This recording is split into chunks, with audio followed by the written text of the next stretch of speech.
All right, everyone, we've got happy news as of yesterday. Cliven Bundy and his two sons, the case being prosecuted against them by the U.S. government was dismissed due to prosecutorial misconduct. That is, the government, continuing its 2-year-long tradition with regards to the Bundys, decided to mistreat them and attempt to fuck around with their rights. And the judge finally, I guess, had enough, said, look, you can't even continue prosecuting this case. I'm just dismissing it. Now, that was an Obama-era case, so Obama hated the concept of sovereignty. He hated the concept of individualism. Trump doesn't care as long as he gets his cut fiscally. Like, if he had been in charge during the Bundy stuff, he probably would have said, okay, you can graze the land, but you're going to have to pay a bigger fee or something. And he would have washed the situation over that way. But Obama wanted to turn it into a political circus on the basis of race and the Second Amendment mainly. Oh, look at these violent, bigoted white people with all these heavy weapons. Oh no, they look so scary on horses dressed like cowboys. Some of them even have fucking, flak vests on. Oh shit, look, violent revolution in the waiting. They're obviously like white supremacists, which of course was bullshit. There were several individuals there who were not white as part of the militia that was helping to defend the Bundys at the time. What happened is that the Bureau of Land Management overstepped its authority in every possible way, became abusive, threatened people, and was resisted in a non-violent fashion. No shots were fired at BLM. No terrorism occurred. And yet the government still saw fit to say, well, they're obstructing everything. We got to get them out of the way. The reason why is that the plan was, and people dug this out at the time, the land that was being grazed, that they claimed, oh, it's environmentally protected. They can't graze here because of some endangered fucking turtle or something. But we're going to turn around after we shove them to the side, put the Bundys in jail. We're going to give it to a Chinese firm to develop anyway. Don't you see the awe-enticing stupidity of this? I would think so. By the way, when the story first broke, they're saying, oh, if this had been a black man, he still would be in prison. They would have shot him anyway. No, there were black people there helping to defend the Bundys. You do realize that, right? Oh, that's right. You didn't see it on the legacy media. And here's the other reason. Here's the reason why I said, well, Bundy ultimately probably is. He's like a total Bible thumper. I wouldn't get along with him in a political sense. But here's why I support him fundamentally. I saw the entire media wanted to crucify him and cast him off as things they had no evidence of, mainly racist, a terroristic, very violent man, as opposed to, hey, I'm defending my rights here against a rogue bureau. When they started to lambaste him in such a way, I said, I don't fundamentally know anything about Bundy's personal life. I don't know that he's corrupt, but I do know that everyone saying hate about him is corrupt. So who do you think I'm going to side with ultimately? It's going to be the Bundys. And the environmentalist argument never made sense. Anyway, so it's like, why exactly do you fucking care if he grazes here like he has been for what? 2 generations or something? Oh yeah, Amos Bundy was grazing here, and then Obadiah Bundy was grazing here, and now Cliven Bundy's grazing here. He can't do that no more because of them turtles. Yeah, the turtles went extinct because of grazing, obviously, before, so it's a big problem. I don't think so. And BLM shouldn't be owning land anyway. And by the way, why do all these bureaus have heavy weapons? Why is it that BLM is decked out like a SWAT team? Did people think that was a little bit odd? And then, of course, Obama says, well, police forces don't need APCs and automatic weapons. Yeah, but you keep giving it to all these bureaus. How the fuck does... Yeah, the FBI having SWAT gear makes sense, okay? That's fine. Why does the IRS need Uzis? Why does BLM need 50 caliber machine guns mounted on armored Humvees? I'm scratching my head trying to think of why exactly they need these things. How is it cost effective, Mr. Obama? Trump, of course, hasn't done anything to restrain it. In fact, I think he gave back the ability of police departments to buy the older military surplus, like the Persian Gulf War era machines. I actually oppose that because there's no need for it outside of a total inner city area. Small town America, yeah, the sheriff really needs a Bearcat here because, some drunken dude in a log cabin with a shotgun might refuse to come out on his wife-beating charges. Now, I don't think that that's sane. I just don't think that it's necessary. Give more weapons to the people, and we'll have a safer, more polite society. That's what we should be doing. We should be we should distribute 100 million sidearms to the American people. We should give them body armor, helmets, the whole 9 yards, MREs. Everything should be militarized. It'd be cool. People should have bunkers and ham radios like they did in the 50s. They should be encouraged to defend themselves, not discouraged from it. That'd be so much better. But the judge in this case, it was funny because everyone was saying, "Oh, racist judge."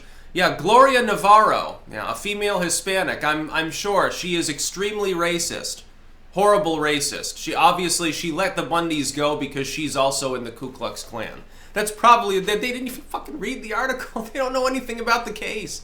Well, if you don't know anything about the case, shut up before people see how dumb you are. And that's basically what happened. The Bundys aren't a bunch of racists. They're like, hey, we're grazing this land. We're being threatened. They're saying, oh, we're going to have to pay this money, and they're going to stare us down with guns. Hell no, I don't think so. So they got their own guns, and they got their militia together, and they said, okay, we're not going anywhere. Fuck off. We're not doing anything illegal. You don't have the authority to even enforce what you're trying to enforce. And they're right. Why do you think the case ultimately was dismissed? It probably had more to do with the fact that it was an unwinnable case for the government rather than prosecutorial misconduct. Trump just had to wait, and he had probably some agent do this on his behalf, talk to the judge, say, hey, this president is probably just going to pardon them anyway because no law was broken. Obama, the authoritarian in chief, isn't in charge anymore. You're going to have to deal with it. I think somebody else probably leaned on the judge even more, but in misconduct, yeah. Basically, the state constantly is abusing the defendant and depriving him of his rights. The case is taking so long, it can't possibly fall under the auspices of a speedy trial. It's certainly not a fair trial. And so what the hell does the state expect to do? The state obviously overstepped its authority, and it's become too abusive, and so we're going to let him go, along with his sons. I can remember at the time when he was in prison, you got to remember, it was a big victory day. It was for the far left. They're like, oh, thank goodness, the gun-toting, Bible-thumping, evil, racist redneck is in prison for terrorism or whatever, conspiracy to commit acts of violence against those dear sacred bureaucrats over there that somehow magically obtained machine guns. Oh, thank goodness they're in jail. Ha ha ha, whitey scatter. This is basically what they were saying. Oh, finally we'll have justice. And now they're all crying. Very, very salty. Saltier than that big mine up there in Michigan where, 30% of the U.S. production comes from. Yeah. Saltier than the Atlantic. Saltier than the Clinton fans after Election Day in some cases. Some of these people, they're basically having a nervous breakdown. They're like, oh, evil Bible thumper with lots of guns got released.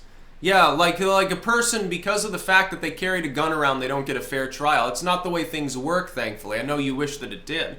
But good luck, because of course the gun owners, who largely oppose your stupidity, they have the firepower to resist against, #resist, against authoritarians on the left who tend to take soy supplements and shun self-defense. Well, you do not have the manpower or the strength necessary to change that. Good. It's good.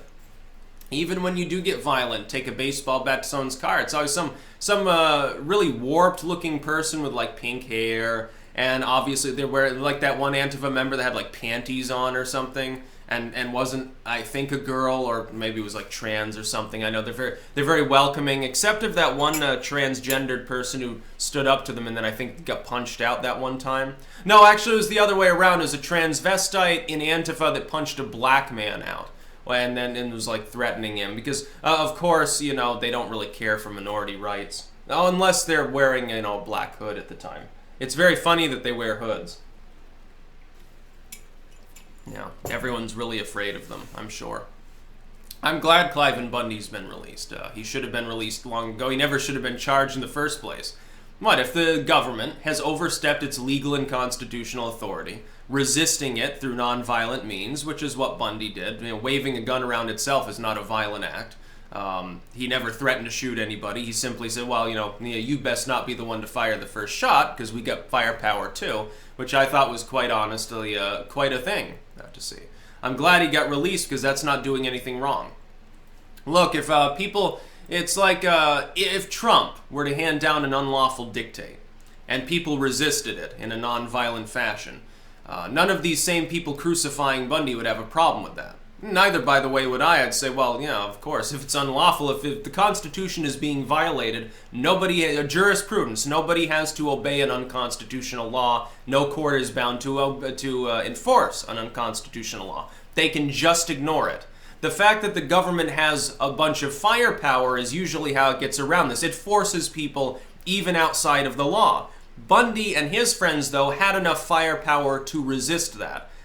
In other words, because all the eyes in the nation were on thousands of people heavily armed facing one another down, the government decided, is this particular event really worth the kind of bloodbath that could possibly erupt and cause, ripple effect across the country with massive acts of rioting and disobedience, screams of tyranny? Obama finally sat down, scratched his small head for a while, and determined that wasn't the case.